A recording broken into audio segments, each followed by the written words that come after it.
आज की कक्षा में हम हिंदी व्याकरण के पाठ शब्द की पुनरावृत्ति करेंगे।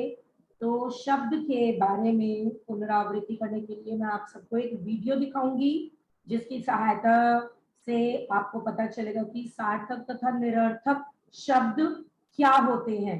जिन शब्दों के मतलब होते हैं उन्हें सार्थक शब्द कहा जाता है। जिन शब्दों का कोई अर्थ नहीं होता उन्हें निरर्थक शब्द कहा जाता है। शब्द बनाने के लिए हमें स्वरों और व्यंजनों की आवश्यकता होती है।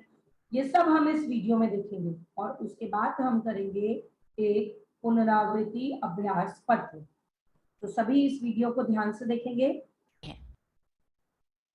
हरी भरी फसल देखकर किसान खुश होता ही है। अच्छा, ये बताओ, किसान और उसकी पत्नी ने किनके नाम अपनी बातों में बोले? फसल, बैल, खेत। ये शब्द हैं जो वर्णों के मेल से बने हैं, जैसे फ, धन अ, धन स, धन अ, धन ल, धन अ। ये इन्होंने वर्ण विच्छेद कर दिया।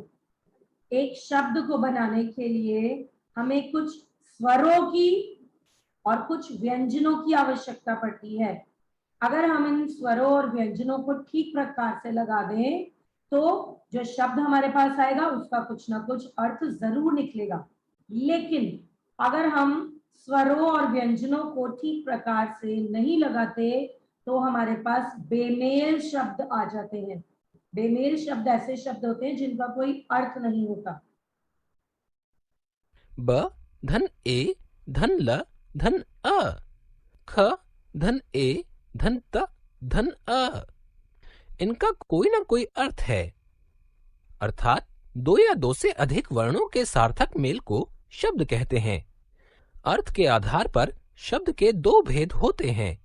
शब्द के भेद: सार्थक शब्द, निरर्थक शब्द। अभी मुझे देवांगी शर्मा बताएंगी सार्थक शब्द क्या होते हैं। मैम, सार्थक शब्द वो होते हैं जिनका कोई अर्थ होता है और निरर्थक शब्द वो होते हैं जिनका कोई अर्थ नहीं होता। शाबाश।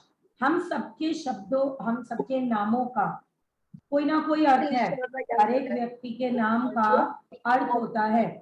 अगर हम अपने ही नाम को उलट पुलट करके लिखे तो हमें उस लिखे गए शब्द से कोई अर्थ नहीं मिलेगा, तो वो बेमेल शब्द हो जाएगा, निरर्थक शब्द हो जाएगा।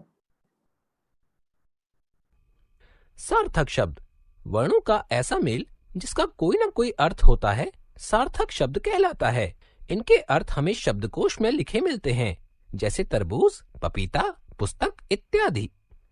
निरर्थक शब्द वर्णों का ऐसा मेल जिसका कोई अर्थ नहीं होता है, निरर्थक शब्द कहलाता है। इनके अर्थ शब्दकोश में नहीं मिलते, किंतु कभी-कभी सार्थक शब्दों के साथ मिलकर ये भी कुछ अर्थ देने लगते हैं, जैसे कुछ पानी वानी ले आओ, रोटी सोटी खाकर वो पढ़ने बैठ गया। या इन शब्दों में पानी का अर्थ है लेकिन वाणी का अर्थ नहीं है। रोटी का अर्थ है लेकिन सोटी का अर्थ नहीं है। लेकिन हम आम बोलचाल की भाषा में कुछ ऐसे बेमेल शब्दों का उपयोग करते हैं जिनका अर्थ कुछ नहीं होता, लेकिन वो सार्थक शब्दों के साथ लगाए जाते हैं। जैसे मम्मी कभी कभी गुस्से में बोलती है, इतना हल्ला वल्ला क्यों मचाया हुआ है। हल्ला का मतलब तो होता है शोर, वल्ला का कुछ मतलब नहीं होता। खाना वाना खाना है या नहीं, खाना का मतलब होता है, वाना का मतलब नहीं होता। यहाँ वानी सोटी निरर्थक शब्द हैं, मगर पानी और रोटी शब्दों के साथ इनका भी अर्थ है कि पानी या उसके जैसी शरबत, शिकंजी जैसी कोई चीज ले आओ और रोटी के साथ खाने की दूसरी चीजें खाकर पढ़ने बैठ जाओ। भाषा और व्याकरण में केवल सार्थक शब्दों का प्रयोग किया जाता है। केवल बोलचाल की भाषा में ही निरर्थक शब्दों का प्रयोग होता है। देखिए, हम पानी वानी का उपयोग लिखने में नहीं करते क्योंकि वह लिखित भाषा में उपयोग नहीं किया जाता। अगर आप ऐसे शब्दों का, निरर्थक शब्दों का प्रयोग अपने लेखन में करोगे तो अध्यापिका आपको डांटेंगी और बोलेंगी, बेटा ये क्यों लिखा, इसका तो कुछ मतलब ही नहीं है। लेकिन बोलचाल में जब हम एक दूसरे से बातचीत करते हैं तो हम ऐसे शब्दों का उपयोग कर सकते हैं और करते भी हैं। याद रखें, दो या दो से अधिक वर्णों के सार्थक मेल को शब्द कहते हैं। अर्थ के आधार पर शब्द दो प्रकार के होते हैं, सार्थक शब्द, निरर्थक शब्द। सार्थक शब्दों के साथ निरर्थक शब्द भी अर्थ देने लगते हैं।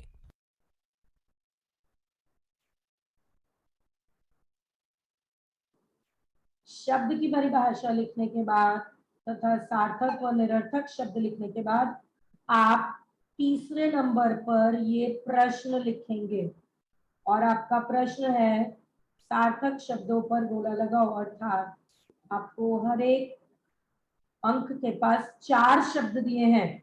इन 4 शब्दों में से एक शब्द का अर्थ है, बचे हुए 3 शब्दों का कोई अर्थ नहीं है। जैसा कि पहला शब्द आपको करके दिखाया गया है, फल का अर्थ होता है वल, धल, टल, इनके कोई अर्थ नहीं होते। अब अर्णव वर्मा मुझे बताएंगे चानी, पानी, टानी, वानी, इन चारों में से कौन सा शब्द सार्थक शब्द है? मैम पानी। पानी।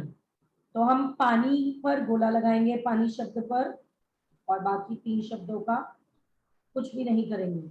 आफिया खान, राह, साह, पाह, काह, इन चारों शब्दों में से कौन सा सार्थक शब्द है जिसका कुछ अर्थ है? मैम क्या आपको लग रहा है इस शब्द का कुछ अर्थ है?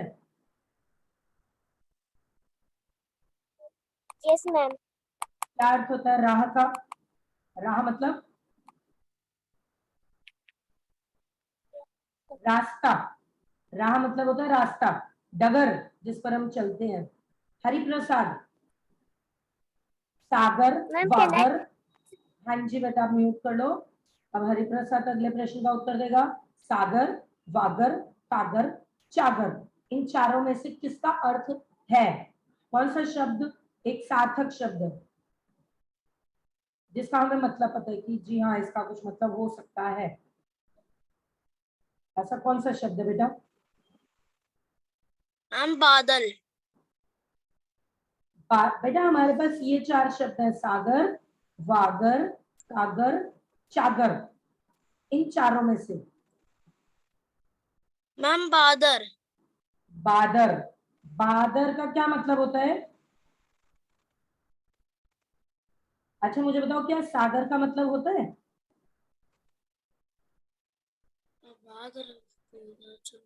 आपने आपने अपने सामाजिक ज्ञान के कालांश में एसएससी के पीरियड में कभी सुना है अरेबियन सी, इंडियन ओशन, हिंद महासागर, सुना है कभी?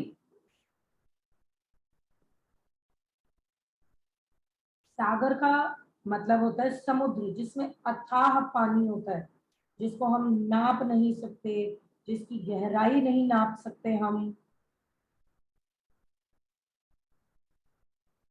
उसे कहा जाता है सागर। अब प्रणव गर्ग बताएगा मुझे शोता, वोता, तोता, नोता, इन चारों में से कौन सा सार्थक शब्द है, अर्थात जिसका कुछ मतलब हो? लोटा। लोटा, लोटा तो लिखा ही नहीं। शोता, वोता, तोता, नोता। तोता। तोता क्या होता है? तोता पैरेट। पैरट, एक पंछी। तो सब बच्चे सुंदर सुंदर इस काम को जल्दी से पूरा करेंगे।